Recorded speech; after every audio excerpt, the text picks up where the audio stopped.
Hello everyone, I hope everyone is fine at home. So today our topic is Ohm's law. इससे पहले class के अंदर हमने electric circuit, components of circuit, electrical symbols इनके बारे में डिस्कस किया। आज जो हम टॉपिक डिस्कस कर रहे हैं, this is the most important topic of this chapter, जो आने वाले जितने भी हमारे कंसेप्ट है इस चैप्टर के अंदर आगे उन सभी के अंदर इसका यूज है बेटा। So we'll start our topic Ohm's law. What is the meaning of Ohm's law? देखो इतना अच्छा टॉपिक है, इसके टॉपिक को शुरू करने से पहले भगवान का नाम लिया जाता है नहीं? तो Ohm's law क्या है? एक ऐसा लॉ जो हमें पोटेंशियल डिफरेंस और करंट के बीच में रिलेशन देता है। चलो टॉपिक को बाद में समझेंगे, पहले आप मुझे एक बात बताओ कि आपके घर पे जब इलेक्ट्रिसिटी आती है, लाइट आती है, तो प्रॉपर तरीके से अप्लायंस ऑपरेट हो रहे हैं। किसी रीजन से वोल्टेज डाउन हो गई, कहते हैं ना कि लाइट डिम आ रही है, लाइटिंग का मतलब वोल्टेज डाउन हो गई। वैसे घर पर वोल्टेज कितनी आती है? 220 से लेके हम क्या कह सकते हैं 240 तक, या 210 से लेके 240 वोल्ट तक एसी करंट आते हैं। डिवाइस प्रॉपर तरीके से ऑपरेट हो रही है।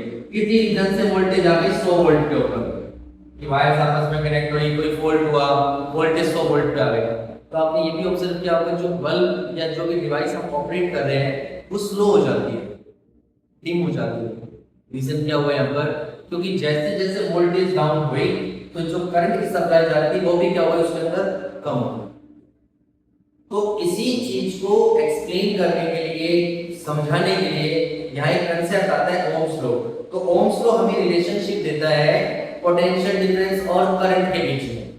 इसके बीच में पोटेंशियल डिफरेंस और करंट। आप मेरे को एक छोटी सी चीज बताओ, जैसे ये मैंने एक स्लोप बनाया यहाँ से लेके यहाँ तक, और मैं एक ऑब्जेक्ट को यहाँ से फ्लो करवा रहा हूँ, ठीक है? तो ये ऑब्जेक्ट स्लाइड करता हुआ यहाँ से इधर मूव करेगा आराम से। इस स्लोप को मैंने और इंक्लाइंड प्लेन पे डाल दिया। अब इसी ऑब्जेक्ट को अगर मैं यहाँ से फ्लो कराता हूँ तो आप बताओ मुझे यहाँ इसकी स्पीड ज्यादा होगी या उसकी कंपैरिजन में कम होगी? ऑब्वियसली बात है, यहाँ स्पीड होगी इसकी ज्यादा, मतलब मैक्सिमम, यहाँ स्पीड क्या होगी? मिनिमम। वही चीज ओम्स लॉ ने बताई कि ओम्स लॉ ने हमें रिलेशनशिप दी पोटेंशियल डिफरेंस और करंट के बीच में। It is the relationship between the potential difference and current. It gives the relationship between potential difference and current. क्या रिलेशनशिप दी ओम्स लॉ ने हमें? ओम्स लॉ के according अगर हम फिजिकल कंडीशंस को कांस्टेंट रखते हैं, at constant physical conditions such as temperature, जो करंट फ्लो होगा किसी भी कंडक्टर के अंदर वो हमेशा डायरेक्टली प्रोपोर्शनल होगा किसके बेटा? पोटेंशियल डिफरेंस के। The current flowing through a conductor is directly proportional to potential difference. देखो, Ohm's law is the relationship between the potential difference across the conductor and the current flowing through the conductor. क्या relationship है? जो current flow होगा through a conductor directly proportional किससे होगा? Potential difference between its ends, क्योंकि potential difference हमेशा ends पर होता है कंडक्टर के। Provided it's temperature remains constant, temperature क्या होना चाहिए? कांस्टेंट होना चाहिए। अब जो हमारे को यहाँ कंसेप्ट दिया ये तो हो गया ओम्स लॉ, और ये क्या है इसका? Mathematical expression. तो मैथमेटिकल एक्सप्रेशन के अंदर हम क्या कह सकते हैं यहाँ पर? According to mathematical expression of Ohm's law, current flowing through a conductor directly proportional to potential difference, and we can also say that V proportional to I or V is equal to IR. This is the formula which we obtain from Ohm's law. R क्या है बेटा यहाँ पर? R is the constant of proportionality। जो नया word निकल गया है जिसको क्या नाम दिया?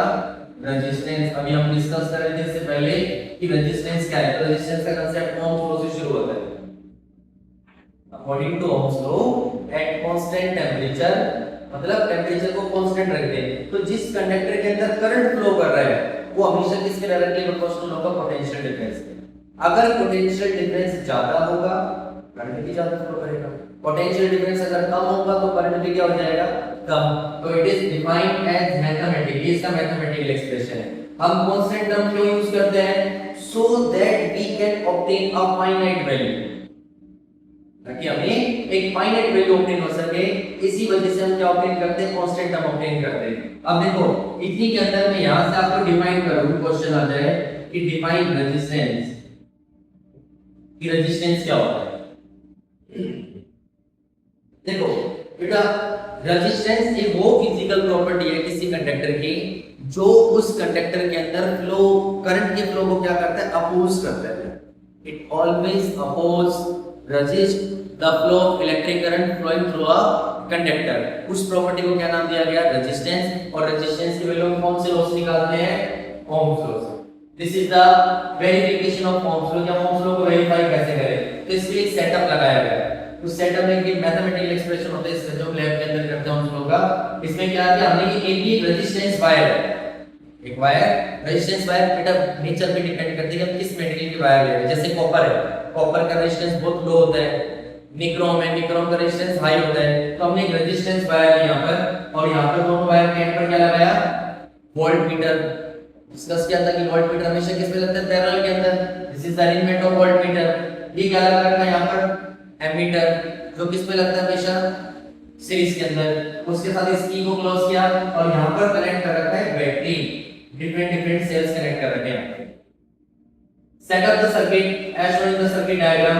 अब इसके अंदर क्या कर, फर्स्ट यूज वन सेल। अब देखो हर सेल का कनेक्शन दे रखा है।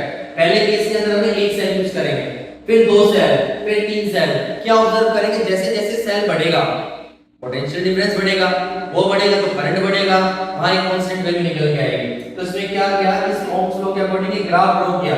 किस किस के बीच में ग्राफ है, पोटेंशियल डिफरेंस एंड करंट के बीच। किस बीच का ग्राफ है, पोटेंशियल डिफरेंस और करंट। और हमेशा याद रखना कि जो ओम्स लॉ से ग्राफ निकल के आता है वो हमेशा कैसा होता है बेटा, ऑलवेज स्ट्रेट लाइन। जब दो क्वांटिटी के बीच में कोई भी स्ट्रेट लाइन ग्राफ बनता है, ये रिप्रेजेंट करता है कि दोनों क्वांटिटी एक दूसरे के क्या है, डायरेक्टली प्रोपोर्शनल। कैसी क्वांटिटी है, directly proportional. Now we can define the resistance according to Ohm's law. Resistance का फॉर्मूला देखो क्या है हमारे पास,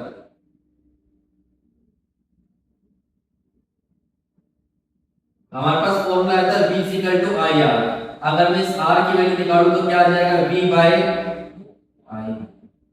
अब कैसे डिफाइन करोगे रेजिस्टेंस को, according to the given formula we can define the resistance as the ratio of potential difference and current at constant temperature. कि जब हम टेंपरेचर को कांस्टेंट रख देते हैं तो पोटेंशियल डिफरेंस और करंट का रेशियो हमें किसकी वैल्यू देता है, रेजिस्टेंस। आपके जो भी सीटी होगा, यूटी हुए थे, तो यूटी के अंदर एक क्वेश्चन था जो ओम्स लॉ के ऊपर बेस्ड था, और वो क्वेश्चन मोस्ट प्रोबेबली बच्चों का ठीक भी था, बट जिन्होंने क्लास में थोड़ा सा माइंड यूज नहीं किया उसका क्वेश्चन गलत हो गया। क्यों, सारा नॉलेज फॉर्मूले का है। इस फॉर्मूले से तीन फॉर्मूले बनते हैं, V = IR। अगर करंट निकाले तो करंट का फॉर्मूला क्या बन जाएगा, V/R। R निकाले तो R का फॉर्मूला क्या बन जाएगा, V/I। आप ऐसे अरेंजमेंट में कंफ्यूज मत हुआ करो। जब इस तरह के फॉर्मूले वैल्यू निकालनी हो तो जिसकी वैल्यू निकालो उसको उसी की जगह पे रखो, दूसरे को चेंज कर दो। Is it clear, this is the formula of resistance. अब इस फॉर्मूले से हमें क्या क्या टर्म समझ में आई है, यहां में पता चला कि रेजिस्टेंस जो होता है वो करंट एक दूसरे के इनवर्सली प्रोपोर्शनल होते हैं। कब होते हैं, जब हम V को क्या रखते हैं, कांस्टेंट। तो we can say that current is inversely proportional to R। कब, at constant potential difference। अगर रेजिस्टेंस ज्यादा होगा तो करंट को फ्लो होने में ऑब्स्टेकल होगी, हिंड्रेंस होगी। रेजिस्टेंस होगा तो करंट क्या हो जाएगा, अगर रेजिस्टेंस कम होगा तो करंट क्या होगा, ज्यादा, क्योंकि both the quantities are inversely proportional to each other. अगर हम रेजिस्टेंस को बढ़ाएंगे करंट डिक्रीज हो जाएगा, रेजिस्टेंस को डिक्रीज करेंगे करंट क्या हो जाएगा। ये दोनों पॉइंट याद रखना। आपसे अगर क्वेश्चन पूछ ले कि रेजिस्टेंस और करंट में क्या रिलेशन है, both are inversely proportional to each other. Next class होगी उसके अंदर हम इसके अंदर जो टॉपिक पढ़ेंगे वो graphical representation of Ohm's law, factor represent the resistance, वो पढ़ेंगे। तो आई होप आपको जो आज हमने टॉपिक पढ़ा है वो क्लियर होगा। तो बेटा इसको टॉपिक को अच्छे से रिवाइज करना और जो इसके क्वेश्चंस है वो अपने बुक में से सॉल्व करना। Thank you.